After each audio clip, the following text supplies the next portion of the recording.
I want to remind you guys it's for a college football list, and why I'm saying that is because my number 3 guy, maybe as a prospect isn't the best because of his size, but as a college football player, this guy rules, and that is D'Angelo Pons from Indiana. Mentioned before the size, he's only 5'9", 170 pounds.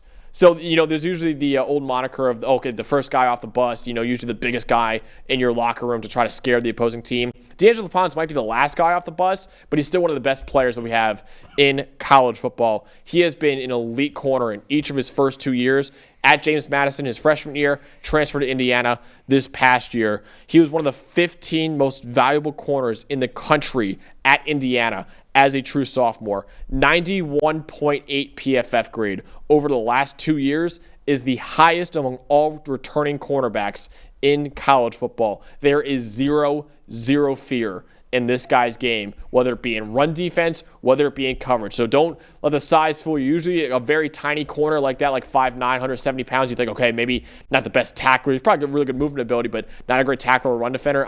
Not D'Angelo Pons, man. He's a very physical player. Like I said, zero fear in this guy's game. He's just a dog out there for the Hoosiers. Well, and you know why he's got zero fear? Because he was a high school teammate of Jeremiah Smith. There you go. Down there in Miami. So you're talking about That's trial by fire right there. Exactly. Right. And you know what? He went up against Smith in the Ohio State game that we were at. 3 targets in Smith's direction against Pons, 1 catch for 9 yards. He doesn't care who's in front of him. He is as fundamentally sound as any corner in the country. The lack of size, to me, that's the only demerit you have against him, because as a football player, I could argue he's the most technically sound cornerback in the country. He is an incredible player, especially with all the zone coverage and all the rotations and things that Indiana has in their defense. Pons is awesome. Like I said, we saw him 3 times live last year, never disappointed. Just terrific all the time, the same guy every single week. You don't see just like, oh, D'Angelo Pons had a terrible week this week. He's so consistent. 85 coverage grade after, an 89 the year before at James Madison.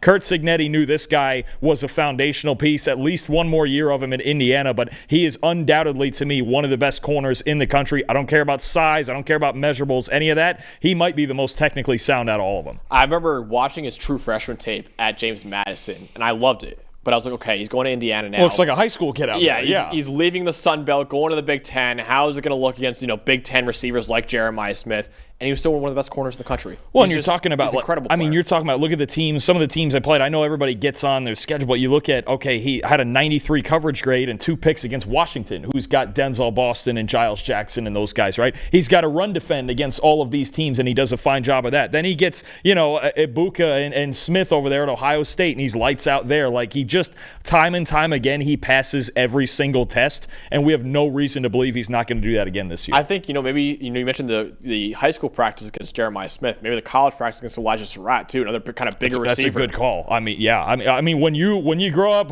in high school with Jeremiah Smith and then you play him again in your second year in college, you just go, well, who am I supposed to be afraid of? Yeah, that's it. I've already won the battle against this guy. I'm good. If you can win that battle, you're really win. He might have given him and Jahdae Barron in Texas probably. Those are the 2 guys that were the only ones really to go, okay, we did a pretty good job on Jeremiah. So now Pons, look, I've said it all offseason. This Indiana defense is going to be really good again. Michael Kamara coming back, right? Aiden Fisher's coming back. Pons, got some other guys.